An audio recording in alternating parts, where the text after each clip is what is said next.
Hello friends, welcome to JRF Edusites channel. दोस्तों, आज हम इक्वेलिटी का कॉन्सेप्ट जो कि पॉलिटिकल थ्योरी का एक इम्पॉर्टेंट पार्ट है, इसको हम समझेंगे। देखिए, इक्वेलिटी एक बहुत ही कॉमन कॉन्सेप्ट आता है जो कि आम जन के बीच में ये प्रचलित अवधारणा है। आम जन से लेकर हमारे सब्जेक्ट पॉलिटिकल साइंस में भी हम इसको सब्जेक्ट की दृष्टि से भी समझने का प्रयास करेंगे। देखिए, समानता का जो कॉन्सेप्ट है ये कभी कभी आपको दिखेगा एक कॉन्ट्राडिक्टरी भी एक कॉन्सेप्ट आपको नजर आएगा।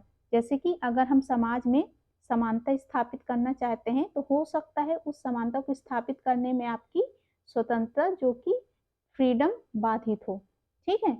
और हो सकता है कि हम स्वतंत्रता स्थापित करना चाहें, नागरिकों को समाज में स्वतंत्र करना चाहें, तो वहां पर समानता हमारी बाधित होगी कहीं ना कहीं। फॉर एग्जाम्पल, आप इसको इस तरीके से समझ सकते हैं। मान लीजिए आप कहीं किसी कॉलेज में हैं, ठीक है। तो अगर आपको फ्रीडम क्लास में कुछ 1 घंटे के लिए आपको फ्रीडम दे दी गई कि आप लोग का जो मन है जैसे वैसे करिए, तो मान लीजिए क्लास के कुछ बच्चे चले जाते हैं कैंटीन, ठीक है, कुछ बच्चे आपके चले जाते हैं लाइब्रेरी, ओके, कुछ अपना ग्रुप बना के कहीं कुछ और एक्टिविटी में लग जाते हैं। तो यहाँ पर दोस्तों क्या हो गई, आपकी फ्रीडम तो है लेकिन समानता नहीं है। वहीं एक और अगर आपको कह दिया जाता है कि क्लास में सभी बच्चे बैठ के स्टडी करेंगे, यहाँ पे आपको एक समानता तो दिखती है लेकिन यहाँ पे आपकी स्वतंत्रता बाधित होती है। तो आइए चलिए हम इसको सब्जेक्ट के कॉन्सेप्ट के आधार पर समझने का प्रयास करते हैं। इक्वेलिटी, समानता का आशय सभी के साथ समान व्यवहार नहीं बल्कि समानता से तात्पर्य समान नागरिकों या लोगों के साथ समान व्यवहार करना है तथा समान लोगों के साथ तथा असमान लोगों के साथ असमान व्यवहार करना है। इसके साथ ही हम ऐसी समानता को स्थापित करना चाहते हैं जो कि, सॉरी यहाँ पे ये मिसप्रिंट है, आ, ये ठीक है, असमान लोगों के साथ असमान व्यवहार करना।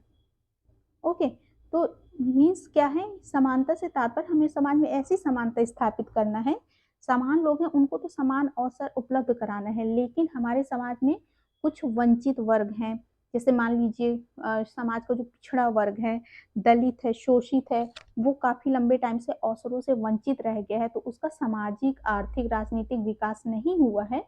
तो जैसे इस पिछड़े वर्ग को राज्य सरकार द्वारा कुछ संसाधन उपलब्ध कराए जाएं जिससे वो समाज में एक बराबरी की स्थिति को प्राप्त कर सके, जिससे उनका सामाजिक आर्थिक और राजनीतिक विकास एक इक्वल लेवल पे आ सके, जो ऑलरेडी उस स्थिति को समाज के कुछ लोग प्राप्त किए हुए हैं।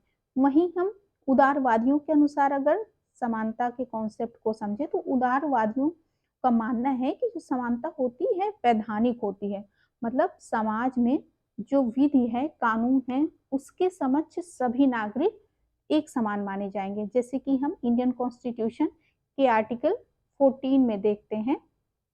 आर्टिकल 14 क्या कहता है?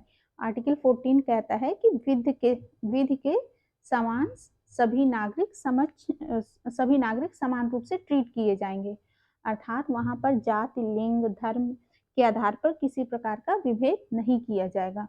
वहीं उदारवादी ही ये संकल्पना कहते हैं कि मतलब कानून है, जो विधि है, उसके समक्ष किसी भी प्रकार से कोई भेदभाव समाज के नागरिकों के साथ नहीं किया जाएगा। वहीं समानता को और आगे बढ़ने से पहले हम इक्वेलिटी और जो इक्विटी का कॉन्सेप्ट है उसको देख लेते हैं। इक्वेलिटी मीन्स ईच इंडिविजुअल्स और group of people is given the same resources और अपॉर्चुनिटीज। मीन्स यहाँ पे ये कह रहा है कि इक्वेलिटी से तात्पर्य है कि समाज में जितने भी लोग हैं, चाहे उसमें कोई छोटा है, बड़ा है, ओके, कोई विकलांग है, तो उसकी स्थिति किसी भी तरीके से एक नागरिक से दूसरे नागरिक से अलग है, तो उनको एक ही अवसर उपलब्ध किए जाएंगे या एक ही प्रकार के संसाधन उपलब्ध किए जाएंगे।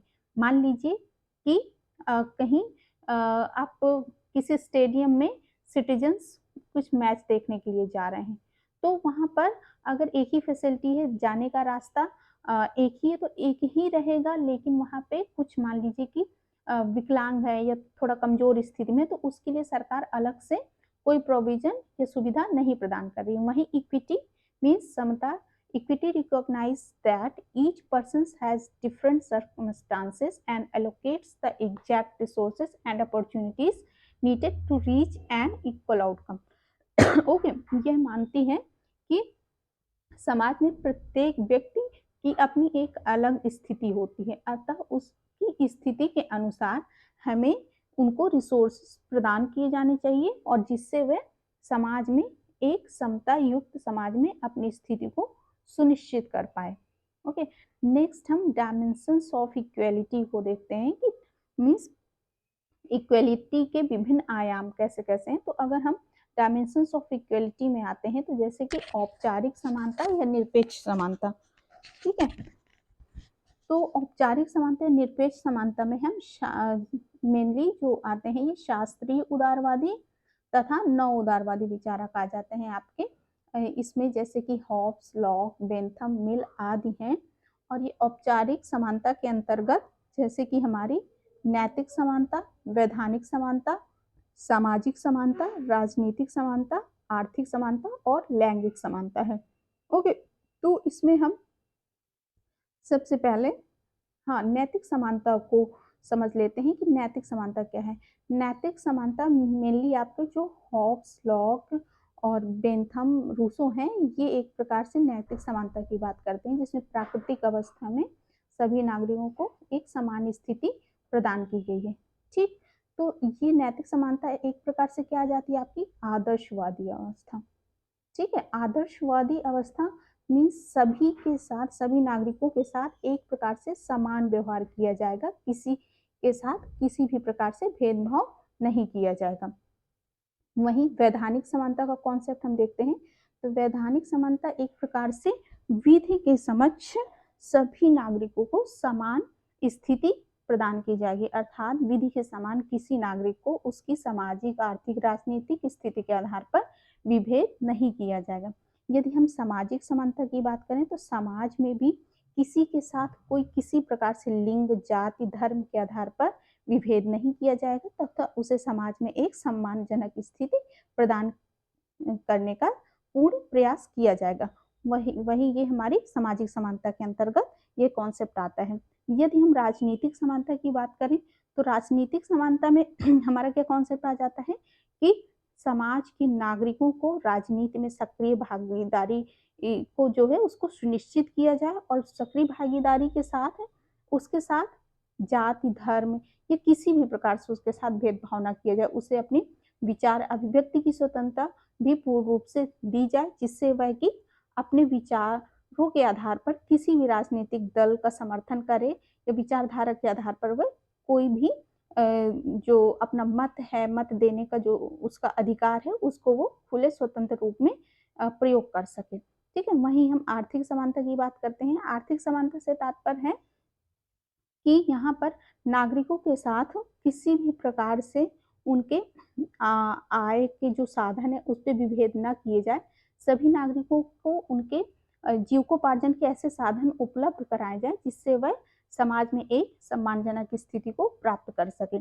इसके साथ ही वहीं लैंगिक समानता, ये एक जेंडर बेस्ड इक्वेलिटी है जिसमें कि लिंग के आधार पर समाज में जैसे आपके मेल फीमेल हैं, इसके आधार पर किसी के साथ कोई विभेद नहीं किया जाएगा। वहीं हम दूसरी ओर इस अवसर की समानता की बात करते हैं तो ये अवसर की समानता एक प्रकार से आधुनिक स्वरूप में ये सर्व स्वीकृत अवधारणा है और जिसका तात्पर्य है कि समानों के साथ समान व्यवहार तथा असमानों के साथ असमान व्यवहार किया जाएगा। ये वही कॉन्सेप्ट है जैसे कि अभी हमने डिस्कस किया है कि समानता को इस प्रकार से स्थापित करना है कि जो समान है, जो एक अच्छी स्थिति को प्राप्त किए हैं तो उनको तो हम एक बराबर मतलब संसाधन उपलब्ध करा सकते हैं, लेकिन समाज में ऐसे लोग हैं जिनकी स्थिति चाहे वो शारीरिक रूप से मान लीजिए कमजोर है या किसी आर्थिक स्थिति से कमजोर है, किसी अवसर से वंचित है, जो आगे बढ़ने में असफल हुए हैं, तो मतलब उसके अलावा सरकार उनके लिए कोई विशेष प्रावधान कर सकती है जिससे कि वह अपनी स्थिति को समाज में एक अच्छी स्थिति के रूप में प्राप्त कर सकें। वहीं अवसर की समानता का मूल अभिप्राय है कि आरंभिक स्थिति में समाज के सभी नागरिकों को समानता लाना है, ना कि प्रत्येक स्थिति में सामान्य को स्थापित करना है। तो यहाँ पे इसका तात्पर्य यह है कि समाज में कोई एक मूल स्थिति, इसकी ओरिजिन स्टेट है जहाँ पर हम समाज के सभी नागरिकों को एक समान रिसोर्सेज उपलब्ध कराएं। मीन्स सभी को एक समान संसाधन दिए जाएं और फिर उससे नागरिक अपना विकास कर सके, फिर चाहे वो अपनी जैसी भी स्टेटस को डेवलप कर पाए। वहीं डार्किन एक प्रमुख विचारक हैं। डार्किन अवसर की समानता का समर्थन करते हैं और ये इस बात को भी स्वीकार करते हैं कि जो समाज में शारीरिक रूप से विकलांग हैं उन्हें अन्य लोगों से अधिक सुविधाएं प्रदान करने अधिक सुविधाएं देनी चाहिए। ठीक है।